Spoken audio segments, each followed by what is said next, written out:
Well, hello and welcome to an episode of Camilla and I.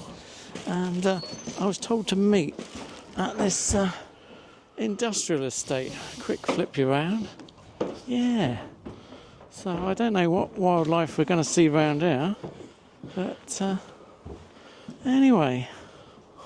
Yeah. Anyway, the reason we're here is to meet up with Jonathan Hodgetts. And it's at his business address, Wessex Tubas. So, yeah, and we're going today. Hello. Hi, Jonathan. We're going today in the red Tesla. We could go in the black one, but we're going in the red one. So, yeah, don't know where we're going yet, but it's quite exciting.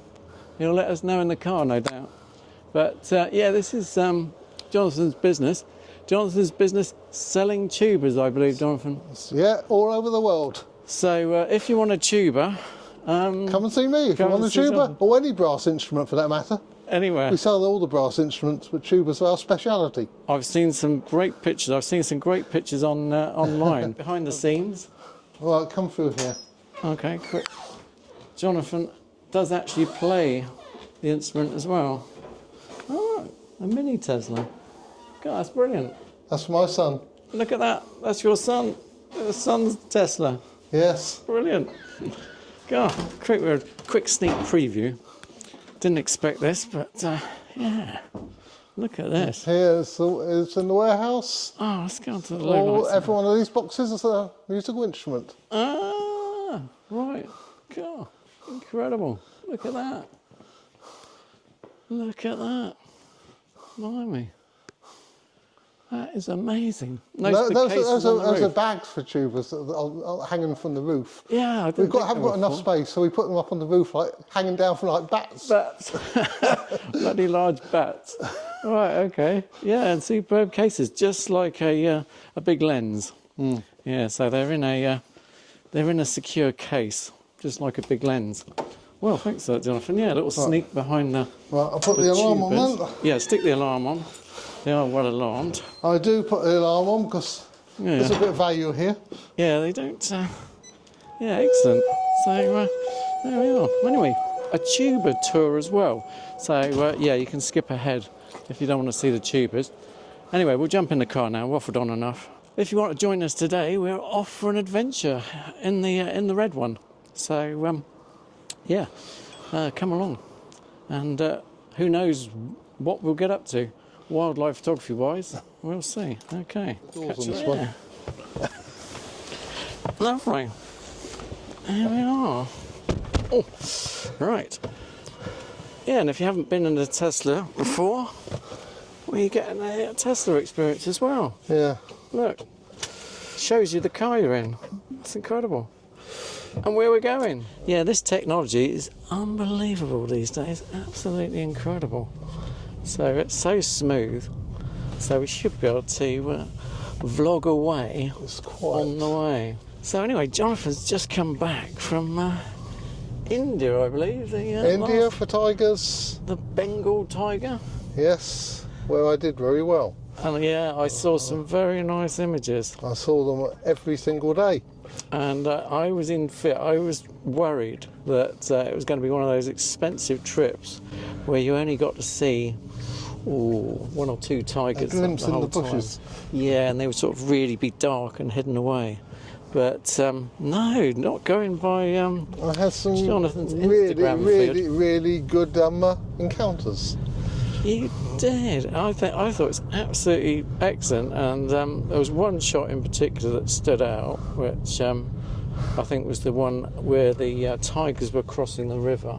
That in the mist. That was quite incredible. That was quite an exceptional shot, and I think that'll be featuring in a competition soon.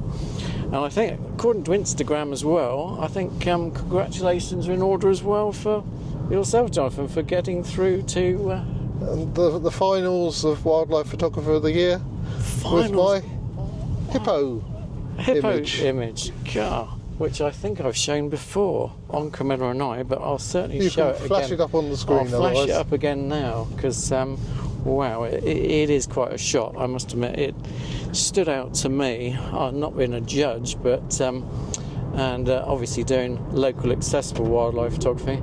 Okay, it was a couple of hippos, but it was clearly a winner. Absolutely incredible, that sort of bubbling water and all that dynamism in the actual water, the dark background, the menacing thing. It's got everything, that image. And the light. And the setting sun. The light. It makes the water look like gold. Yeah, it is quite it's a tremendous image. What a shot, what a shot. So there we are, puts my my coffee table entry in the British Wildlife Photographic Association to shame. We'll see. But I'm in the same position with my photo, waiting to see if it does actually achieve an award. That would be quite something. But I'm pleased to just get to the finals. But likewise, just very happy to actually get to the final. I mean, that's quite a achievement in itself, and no doubt you'll be in the coffee book, probably for the world one, I should think. But anyway, enough success. Anyway, where are we going today, Jonathan? We are heading to Staines Moor. Staines Moor, which is a very unusual reserve in the fact that it's in the shadows of Heathrow Airport. But it's a wildlife wonderland, actually. Really great for short-eared owls, which is what we're going to look for. But we could see buzzards, herons, heaven knows what. Yes, because my local short-eared owl site is very good, but it is extremely popular, and I must admit I would appeal to anybody who's got their shots of the short-eared owl now, if they would give that previous location a miss, if they could, or indeed if you've got a regular patch you keep going back to all the time. I know these short-eared owls are totally addictive, but we do have to give the shorties a rest, and they're only visitors, so they don't have to visit. They could scarper away altogether. So just be aware. If you are getting good shots of them, get some good shots, and then clear off to another subject and leave some for Jonathan and I. Now, Staines Moor, I went there last year and I didn't think I was going to see them because it got to half hour before sundown and they came out, and I had wonderful sightings the last half hour before the sun went down. So let's see if that happens again. Yes, well, this is wildlife for you. Yeah. But it's a very boggy, wet area. Hence the waders. We could have to, we probably will have to wade through a river to get to the location. Right, yeah, wade through a river. God, local accessible wildlife photography. Bring your waders. Okay, no problem. Yeah, so thanks, Jonathan. Okay, it sounds great. Anyway, I'm glad it makes a change from the usual setting. So a little bit of conversation on the way. We're wondering, Steve Perry's video, because we had an exchange, didn't we, during the week of if you saw Steve Perry, the Nikon ambassador for quite a while, I think, the American guy. He's very good, isn't he? He's a very good wildlife photographer. Yeah. And we were just commenting on his last video about ISO, weren't we?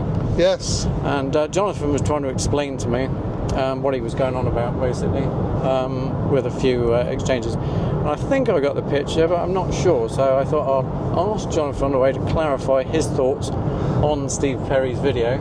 Well, he was basically demonstrating that exposure to the right does not actually produce less noise in the image.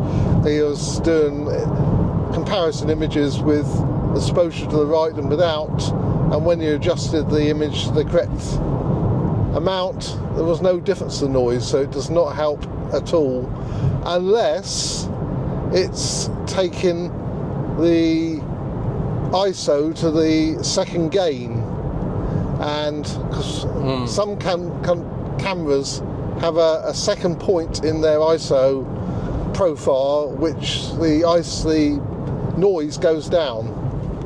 Right.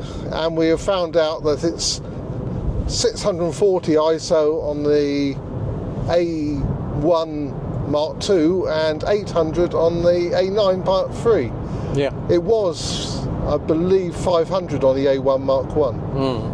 So what do you actually have to adjust on the camera for this second gain ISO? You just have to shoot at 640 do for the Well, A1 you would actually just set the ISO to that rather than let it go to auto ISO to ensure that you are getting that. Because if you are shooting at, say, ISO 500 with the A1 II, you're going to get a more noisy image, and if you're shooting with 640, so you'd be more sensible to actually fixing it at 640. Right, okay. Yeah, no, I thought that was the case. So yeah, basically, and it's particularly shooting into the light, isn't it, with backlit subject? Yes, you'll get a greater dynamic range. Great dynamic range. And also looking at the diagrams, because he gave a link to a very useful site for looking at the ISO profile of the various cameras, and actually the dynamic range of the A9 III and A1 II are very little difference. It's less than 1/3 of a stop difference. That was quite remarkable, wasn't it? That was a surprise. Yeah, I mean, I hadn't noticed a particular degradation going down to the resolution of the A9 III when I swapped the A1 to the A9 III. So I suppose this wasn't a great surprise to me. But, another thing I noticed looking at the charts was the ISO noise does not go up very much at all on the A1 II between 12,800 and 16,000. So I might change my upper ISO to 16,000 because it seems to be very little difference in the noise. Right, yeah, I'll do the same then, because I've got mine set at 12,800 at the moment as well, so as my maximum ISO. Yeah, okay, so a bit technical, but there's a little tip for us. I thought as that was a very interesting video. Watch it, Steve Perry, for the full analysis. Backcountry Gallery, I think is. Yeah, Backcountry something or other, isn't it? In his YouTube channel. YouTube channel. Very good. Steve Perry, anyway. Put Steve Perry in, it will come up. So, lovely. And, and there's one other thing on the update front. If you watched last week's video, you've seen my confession of being a complete wally, failing to do the update for the firmware on the A1 II. Well, to be fair to me, I suppose you don't really expect to have to do an update as soon as you get a new camera out of a brand new box. But having said that, you noticed before you went to India, didn't you, that it needed the update. So clever clogs here, Jonathan, he did really well and updated his two cameras. Anyway, needless to say, as I said last week, vital to update your to 2.0 for the A1 II, and the A9 III is 3.0 now. Anyway, it's vital you do it, otherwise straight out of the box, if you get the new A1 II, it ain't going to work. It's not going to cut it for you. It seems to me like they rushed to bring it out and hadn't really completed the software on it, and therefore it's a software update immediately. Yeah.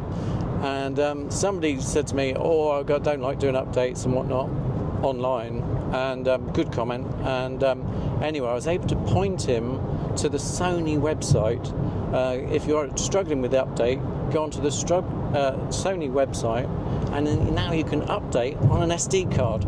So literally, you program the SD card on the computer, plug it into your camera, and set go. 5 minutes later, it's installed in the camera. Absolutely superb. Got to be careful. We've got to follow. There's an excellent video by this young lad on Sony as well that you can watch, about 6 minutes long, and he's great. He's brilliant. Explains it far better than ever I would. So go on the Sony site and do the firmware update. Get on your SD card, plug it in your camera, bingo, set, gone, just like that. Superb. So just thought I better point that one out. That was very useful.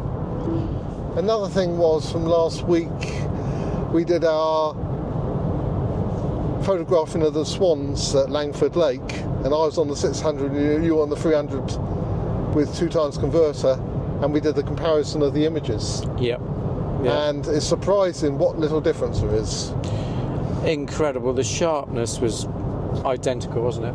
I mean, you couldn't really, no way I'd know looking at one or the other, this one was taken with the 600 and this was taken with the 300. And even the bokeh on that one wasn't discernible. Probably the distance from the swans to the background, possibly, but it was not discernible either. I couldn't really make out. It wasn't a huge amount of difference. No. So yeah, quite incredible. No, the sharpness of the combination of the 300 and the 2x converter is, we would say, equal to the 600mm f4, which is quite amazing when you consider the difference between the price of the 600 and the 300. And the weight to carry. And the weight to carry, which is I would say is the crucial point. Well, it is if you've got 600. Yeah, it is if you've got 600. Of course, the difference is when you want to get to 840. Last week's video, I wanted to get to 840, and obviously you cannot do that with a 300, but you can put the 1.4 on the 600, or indeed the 2x converter on the 600 and get to 1200mm, and a very good 1200mm. So, but as discussed before, the ability to use an 840 and a 1200mm lens is difficult. 840 is okay, which brings us on, I suppose, to the latest lens coming out by Sony. Have you seen it? The new 400 to 800, where I just saw a picture of it this last week. The first picture showing the lens. Yep. And yeah, Sony rumours. And it's, I think it's 6.3 to f8, isn't it? Yeah, I'd go with that specification. 400 to 800, and it weighs a bit, doesn't it? It weighs a bit more than the 200 to 600. A little bit heavier than that. As expected. About 2.5 kilos, I think. 2.5 kilos. So, yeah. I'm very doubtful if it's worth us that have got the 600 to actually buying it, because you can put the teleconverter on and you're at f5.6 with 840 then, rather than f8 with 800. Yeah. Yes. I mean, it's an interesting lens. I mean, I'll certainly test it if Castle Cameras give us one to try out. I think it will sell quite well to quite a lot of birders that want that extra range and don't want to splash out on the 600. Yeah, because it does get you beyond 600 on the one lens. Because the 200 to 600 is really getting too slow with the teleconverter. Yeah, it'll never work properly with the TC, I would suggest. I mean, I might be wrong. It's just the light gathering capabilities of the lens, isn't it? It's the physical, it's the front aperture really, how much light it'll let in. Yes, okay. So I think that's about the update on Sony as well, isn't it? So where are you off to next then, Jonathan? Well, we're going to Staines Moor, aren't we? But, yeah. Staines Moor at this moment. but abroad, apart from my normal business trips to China, I always try and photograph some birds as well while I'm there. My new apartment in China is only a stone's throw from a river where there's pied kingfishers. So nice, nice one. So you're going to set up near the riverbank there and see if. Do you think you'll need to hide for those, or? I've seen the Australian ones seem to just sort of I don't think so, fly straight up to the person. I've seen them before without a hide. But after that, my next proper wildlife trip is South Africa in May. Nice. Yep. And what are you going to photograph there? Is it just standard? Lions, leopards, cheetahs, elephants, all the standard African wildlife. It's the standard safari trip. Okay. But this is a cheap one. Oh, if you right. can call an African safari a cheap one. Okay. Excellent. What, you get a tent and you have to do your own food? No.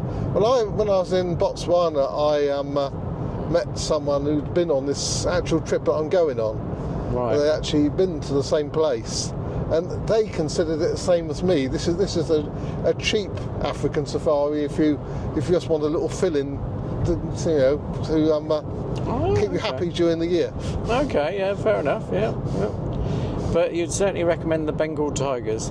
That was absolutely fantastic. I'm planning to go back there in 2 years' time. Ah, yeah, give the tigers a rest. And Yeah. you mentioned there was one disadvantage of the tour? The big disadvantage is that If you're thinking of going. we've got a delay ahead. We might be chatting for some time yet. Yeah. So, yeah. The disadvantage is that when a tiger's seen, there seems to be vehicles come from everywhere, and it can be the paparazzi chasing after a celebrity. They're everywhere, vehicles trying to, so it can be a bit of a scrum. We even on 2 occasions had vehicles running into each other trying to get into position. Oh no! And also you said something about the obscuring shots. Occasionally you'd think you've got this perfect shot. You think you've got this lovely shot, and then someone gets in the way, or a vehicle gets in the way. Ooh. It can be a bit frustrating. Ooh, yeah. So yeah, but otherwise, yeah, I think I was stunned at that. But the good thing is that the drivers and the people really keep up with the wildlife, don't they? They really keep up with the tigers. It's absolutely incredible how they find the tigers. They listen to the sounds of the other creatures in the forest, and as the tiger moves through the forest, there's alarm calls from deers and birds and monkeys, etc. And the guides will hear that as a tiger moving through. And they know the routes the tigers make. The tigers seem to be creatures of habit. They go on certain routes. Yeah. So they know that if a tiger's in over that direction in the forest and is moving, say, to the left, they know where it's likely to come out. And we'll actually drive down there and position the vehicle where they think the tiger's going to come out of the forest. And Absolutely more often incredible. than not, they're right. Yeah. Yes, incredible. Who needs technology, hey? You just need a good tracker. Yeah. And, the humankind. So, yeah, interesting. Okay. Well, we're stuck now. So there we are, and this is where obviously the problem is. The red goes all up to there. So probably about a next mile this queue goes for. Oh, well, that's not too bad. So at least we know that there is an end to it. Yeah, wake up, Camilla. We're almost there. Quick, flip you around. Yeah, turn off the amp. There we are. Falling asleep. Park here. Blimey, that's good. Okay. Right, just parking up.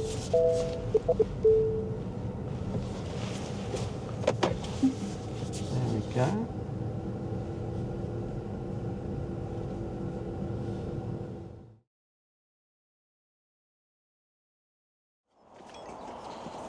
So, everybody should have a pair of waders, apparently, according to Jonathan. A pair of waders. It's part of every wildlife photographer's gear. Yeah. And of course, Jonathan had them for a purpose, didn't you? Really, you had them for bears in Alaska. Bears in Alaska. I use them all the time. That you used them all day too, every day. And if we need them, or we get away with boots here today, I don't know. Because it depends how deep the water is. Yeah, we'll wade across anything for you on Camilla and I. Yeah, don't forget to like and subscribe, please. The lengths we go to putting on the waders for you, unbelievable. But yeah, local accessible wildlife. Look at this puddle.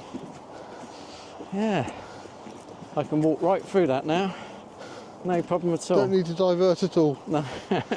But I think we're good. Anyway, we're just going underneath the busy road, are we? think we've got to go under a busy road We've got now. to go under the road, So, over the railway, under the road. okay. No, I'm going to wade right through this puddle for you. Just for effect, I think. Just to say it was worth putting on the waders.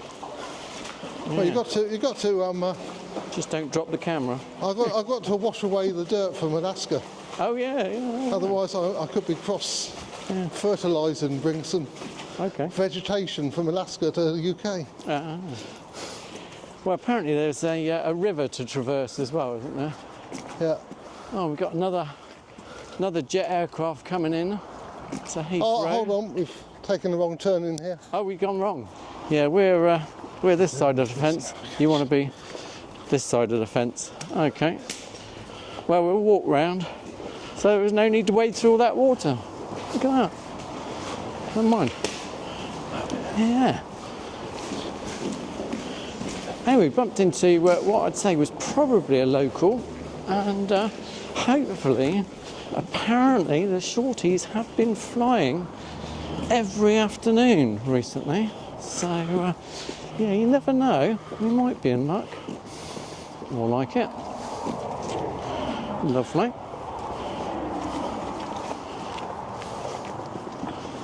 Okay. Oh yeah, got some nice graffiti on this bridge, so if you know the bridge, you'll know where we are, and you'll know to take the right-hand fork. Okay. But the last time I was here, this was flooded probably a foot deep. Right, yep. Just here. Couldn't get past. Okay. Yeah, ground nesting birds. Yeah. A cattle gate, and here we are. We've made it. Staines bypass. Yeah, just gone under Staines bypass. So where are we going to position ourselves? Where those two big trees are over there is where I've seen the owls flying previously. So two big over shadows, follow the shadows, line up with the two big trees over there. Yeah. So we got to walk over there. So yeah, if you fancy a walk, oh nice. Where are we going? As the crow flies? No, we've got to go around this way. Go over this way first. Dave, nice to meet you. Dave, lovely. Yeah, Nice to meet you. hopefully you're off to see the owls today. I hope so. I believe there's been a couple of short-eared owls, and if you're lucky, a barn owl as it gets to dusk. Oh, So, okay. and evidently somebody has seen snipe over there in the past in that little pool, but you never know. You've got to be in it to win it, as they say. And a shout out to your friend. Yeah, Colin. Yeah, Colin. Colin Trim. Yeah, he'd Okay. be chuffed to bits. Yeah. It should be you there, Colin. Yeah. No. It was And that's what I've just got. Oh, it was that stone chap that couple pointed out earlier. Yeah. Very nice. You'd be unlucky if you come over here and didn't see a stone chap, probably. Yeah. Yeah, you get an award.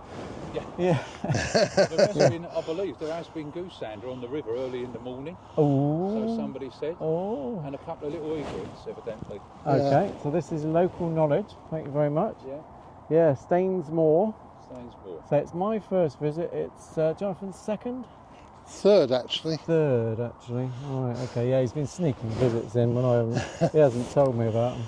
Okay. First time I was really successful. The second time I came here and it was all flooded at the entrance there. I couldn't get anywhere near them. Right. We could see them flying over there, Really? but couldn't get anywhere near. Oh. Which is why the waders this time, in case it was like that again. Yeah, good idea. Okay, yeah. Be prepared in case. Boy Scouts here, Boy obviously. Scout, yeah. Obviously. So, yeah. I never was, but too much of a rebel. But yeah, anyway, we've got to head over now to these big couple of trees over here, apparently. Yeah. Over that way is where we're most. Anywhere along That's the where we're most likely to the see them. path runs through here and you can see them just quartering the area over there. When Yeah. it does get pressured, they move over to this side. Okay. I mean, when there was like, I don't know, nearly a dozen here last year, it got very busy. You've been here before a few times. Then. A few times. Yeah, people were actually walking out where the owls were trying to hunt. I mean, it was a bit sad, really. Yeah. They ended up moving over and spent most of their time over there. But Mm. I believe there was upwards of double figures here last winter. Double figures. Not this now, but this time last year. Yeah, yeah. But evidently up to now I think there's been 2 seen. So. Oh, okay. Well, we only need one in the right Yeah. spot. Yeah, So we'll settle for one.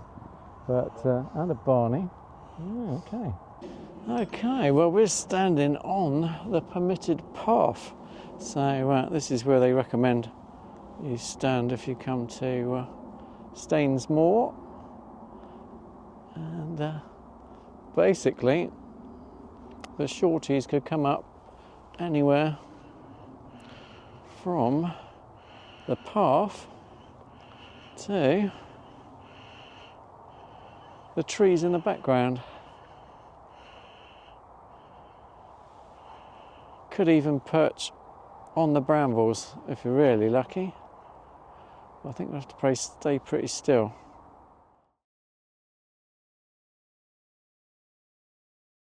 Well, end of the day on Sun going down? sun going down. Yeah, quick flip you around, show you what we mean. Yeah, it's time to pack up.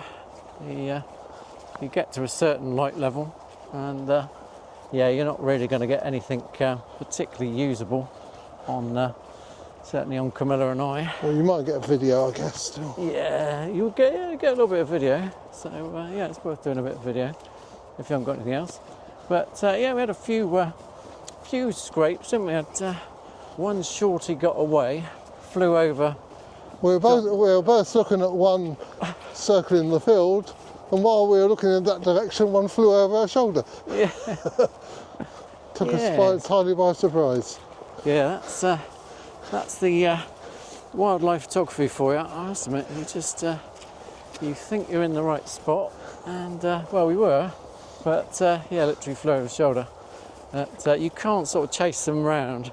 We're only really stuck to 2 spots, so you can't, even if you wanted to on Staines Moor, you'd have a job chasing shorties, I think. Because it's too boggy and difficult to move around. Yeah, and you are better off just staying in one spot, without a doubt. And waiting. And wait and see what turns up. Anyway, we'll put the best at the end of this video, I suppose. Yeah, the A12s for an outing.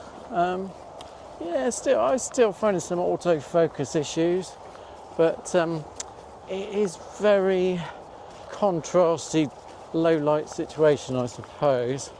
But I don't know, I'm still excusing the camera. Whether they need another firmware update, perhaps it just wasn't Camilla and I on the 2.0. But you're going all right with yours, aren't you, I think? Well, mostly. Mostly, yeah. I mean, you still had misses there. There were some misses. Yeah. But it's partly if the distance is entirely wrong and it can't adjust quickly enough. Yeah, and it's what setting you use. I went on to expand flexible spot at one point. I thought that might track the bird better in flight because they're quite slow moving. I've had success with that before. But then I switched back to zone. Because zone's my preferred in-flight setting. I don't know what you use often. Do you use zone? I was mostly using expand flexible spot today. Expand flexible spot. Because of the busy background to try and zoom in on them. Yeah, that's probably why you had more success than I suppose on the focusing wise. Yeah, could be. If it's a more plain background, I'll use zone. But if it's rather busy background, I'll use expand flexible spot. Yeah, that's why I switched. I mean, it's horses for courses. The next thing you know, they fly up in the air, and you're trying to get a little spot on a bird, which can prove very difficult. So you take your choice, really, don't you? It is. It is pot luck. It's not a right or wrong. It's no. I think some situations it'd be better than the other. Yeah, I think you got. Sorry, we're going through a bog here. Try and talk at the same time. Quick flip you around. Yeah, this is the path. The path's a little bit boggy. That's why we're wearing the waders. Yeah, that's why we got the waders on. We're well equipped. And we did actually wade earlier. Yeah, that's a good point. Yeah, they were useful. So yeah, wellies can get stuck in the mud, and you leave one behind. That's the main problem with wellies. Yeah, we lost a microphone, but we found it again. Thank goodness for that. They're only 90 quid each, so it's not so much that, it's getting them. They're from Wex. They're not always in stock, so it's quite useful having 2 mics. So Yeah, well done for finding that, Jonathan. Well, just retraced our steps. Yeah. Yeah, so anyway, yeah, best shots at the end as usual. Anyway, thanks for watching an episode of Camilla and I. And Jonathan, thanks Jonathan for bringing us on this Staines Moor adventure. So this is your third visit, certainly my first. Bit naive, well, as expected, spaced out, and the odd jet passing in the background, quite nice. But probably my best shot of the day is Emirates Airline. I think is possibly the shot of the day, but we'll see. Anyway, have a good one. Bye from Jonathan. Squelching in the mud. Oh, keeps tracking me. Bye. Keeps tracking me. Yeah, it's all on Camilla. Sorry, and yeah, I'll see you in the next one. Thanks for now. Bye.